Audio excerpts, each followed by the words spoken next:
Hello, it's me again. I thought I would do you a little vlog, seeing as it is bank holiday weekend here in Britain, and that means it's pouring with rain, because that's what we do on bank holidays. And it's cold. I know a lot of people won't be happy with the fact that it's cold, but guess what? I am. I am thrilled. I am in long sleeves. I am keeping toasty, having hot drinks, drinking soup. Can you get a theme here? Yeah, it's all about food. This vlog is all going to be about food. One, because it's one of my most favourite ever subjects. My dad was a chef, and so food has always figured, right up the top there as far as priorities go. And so, I've always liked my food. A big blow along the way of many, many blows with MS. I got the whisper of MS can react to what you eat. To be honest, I think everything you eat can affect the way you are. You only got to look at kids when you fill them with sugar and they just go mental, or too many E numbers always used to be the phrase when my two were small. So it doesn't really surprise me that there are specialist diets that may improve MS symptoms. There are a lot of different ones out there. My advice would be, do your research, as always. You have to become your own expert as far as your MS is concerned, because it is your MS. You're living with it day to day. So it's up to you to find your best way forward, your best way of living, the best person you can be. So in my little researches that I did, early 2000s, Best Bet diet was the first one I came across. The lovely Dr. Embry Ashton and his son, Matt, because looking at the science behind it, it's all about, very, very, very, very briefly, it's all about molecular mimicry. So I think, if I remember rightly, it's saying that the different foodstuffs can fool the body into thinking it's something that needs attacking, which it isn't. There's a hell of a lot more to it than that, but like I said, I did all my science and all my research back in 2000, 2001, and I've forgotten most of it. Basically, I did the Best Bet diet probably about 90%. I'm going to say that because, as with any diets, I work on the rule of, if it's a self-imposed diet, then I can break it whenever I want, and whenever I think that breaking it is actually going to be more beneficial to me than sticking to it. Which might sound like a stupid thing, and I'm sure all the purists out there are up in arms saying, well, you can't do that, you've got to go into it 100% or nothing at all. I couldn't do that, because food is, it's ingrained in me, pardon the pun. It's just kind of, my first go-to. You want to celebrate something, you have a meal. If you want to mark an occasion, you have a meal. If you want to commiserate in something, you make something for somebody to eat, or you buy them a big bar of chocolate for them to feel better. Now, however wrong that is, and believe me, I know it's wrong, that is my psyche. That's just part of me and my personality, and as part of mindfulness, I'm going to allow myself that and go, do you know what? Eat as best you can in your circumstances. But if the psychological feelings of denial you're going to have by not having something that everyone else is having, or by saying no to, that piece of birthday cake that everyone else is having, but you say, oh no, it's not, it's not gluten free, it's not sugar free, it's not this, it's not that. For me, that would hurt me emotionally, and I believe that being knocked emotionally or psychologically, for me, is actually going to do me more damage, or more damage to my MS, than eating a mouthful of whatever it is that I really want or feel I want to be included in. So yeah, that's how I've done my outlook to diets. And don't mistake the word diet, I mean eating regime, change of lifestyle, not something you're going on for a few months to lose some weight. That's not what I'm talking about here, not those sort of diets with a capital D, but diets as in, changing your eating lifestyle in an effort to make yourself better. So, yeah, anyway, back to the best bet. Best bet diet was something that I came across in 2000, 2001, and thought, okay, well, it's worth a try. I, as I say, that was a chef. I really didn't want it to work because it's very, very restrictive. And, I was bringing up two little children at the time. But, I gave it a fair crack. I think I was on it for about 4 years, something like that. It's not cheap because there are lots of supplements involved, vitamins, minerals, oils, and then you've got, things like gluten-free, everything, So back in the 2000s, that wasn't A, a cheap option, and B, an easy option, because there just wasn't, you could get rice milk in a few places, mainly sort of health food stores and things like that. Whereas now there's oat milk and almond milk, hazelnut milk, soy obviously, but you can't have soy on Best Bet. But yeah, so things have moved on, and it is easier to do these sorts of diets now, from a point of view of the availability of the ingredients. Yeah, as I say, I did it for about 4 years, and after the first couple of weeks, where I felt like hell, I think mainly because I was having a bit of a healing crisis. I was detoxing, coming off of sugar, coming off of caffeine, and basically all the food that I did eat that wasn't great for me.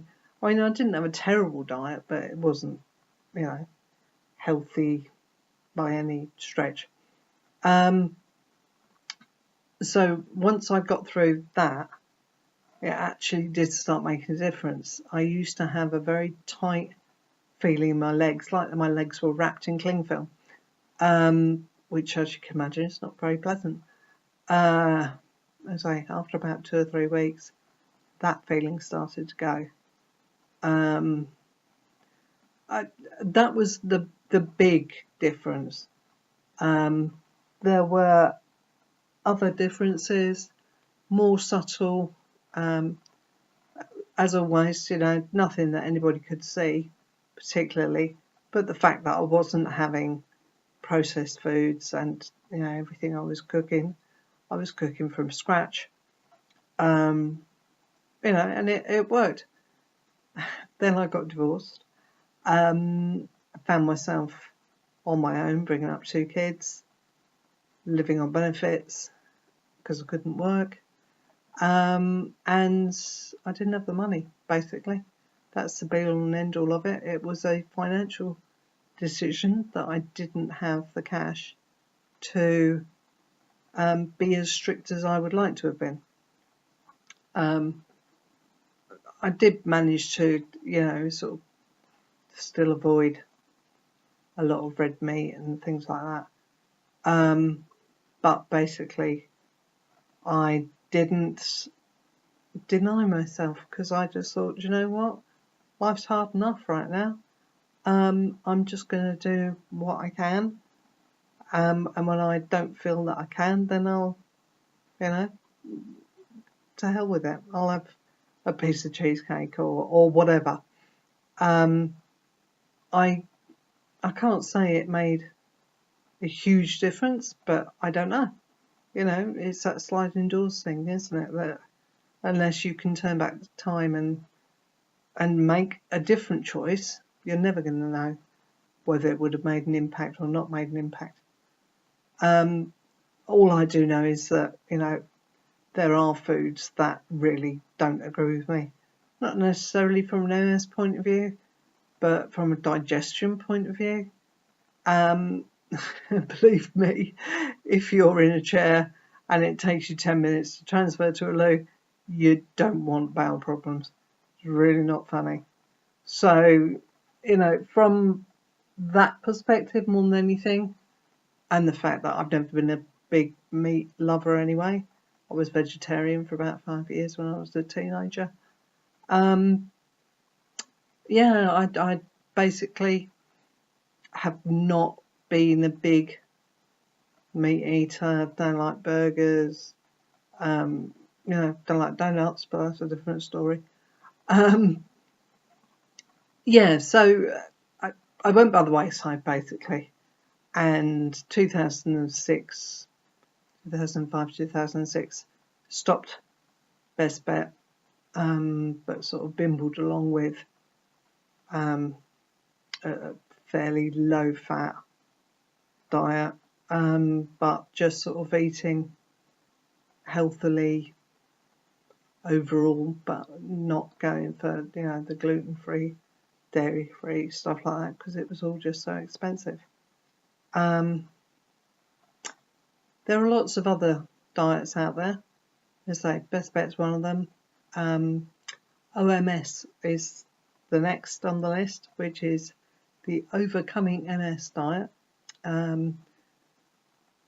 which is taking what Dr. George Jelinek suggested as okay foods.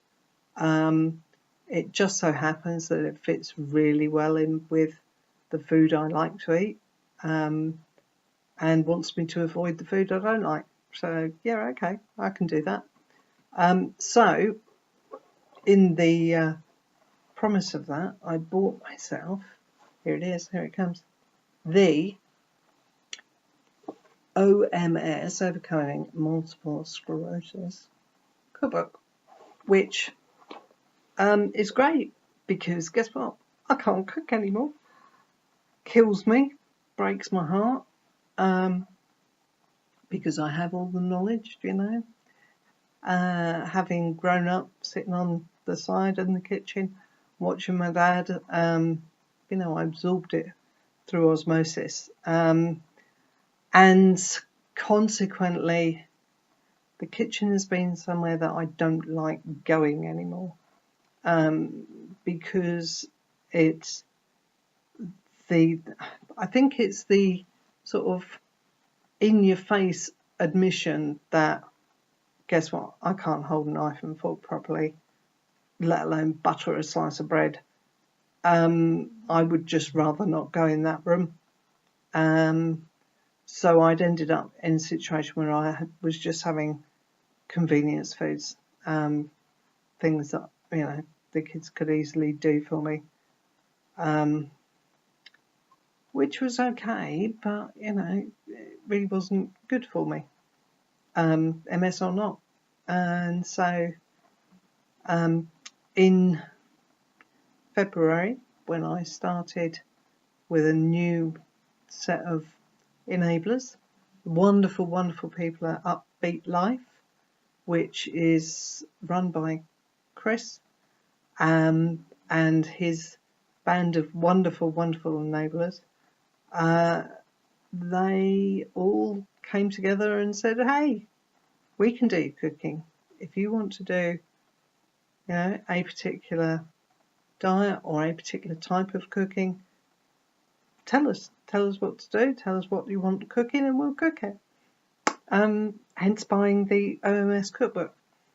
And since February, haven't looked back. It's brilliant, Once a week, the banana cake is made.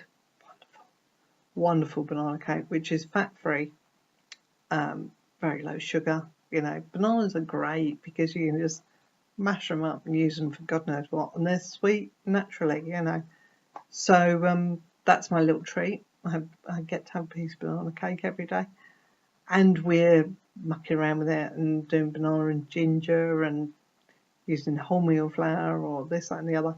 Anyway, I shan't bore you with all the details, but basically once a week, whoever draws the short straw and is with me on Thursday gets to do all my cooking for the week. Now, obviously, with it having been summer, it's mainly been salads, salmon salads, prawn salads, tuna, pulses, beans, all those sorts of things. Basically, OMS diet is vegan but with fish. So pescatarian, fish. Fish, and you can have egg whites, but not egg yolks. This banana cake does egg whites, so it's fab. Anybody who wants the recipe, let me know. I will happily tell you because I love it. And it's not an OMS one, but it's one that I found online that happens to tick all the boxes. And so it's delicious. So, but then on the Thursday we do all the cooking for the week. And so, because it's been summer, it's been salads. It's 16 degrees today, so I think we might be going back onto the meals. And there's all sorts of things in there: rice, pasta, gnocchi, chilies, curries, you name it. It's a bit of everything, which is great, and has actually reignited my passion with food, which I'm thrilled about, really, because it is a part of me. It is part of my makeup. So,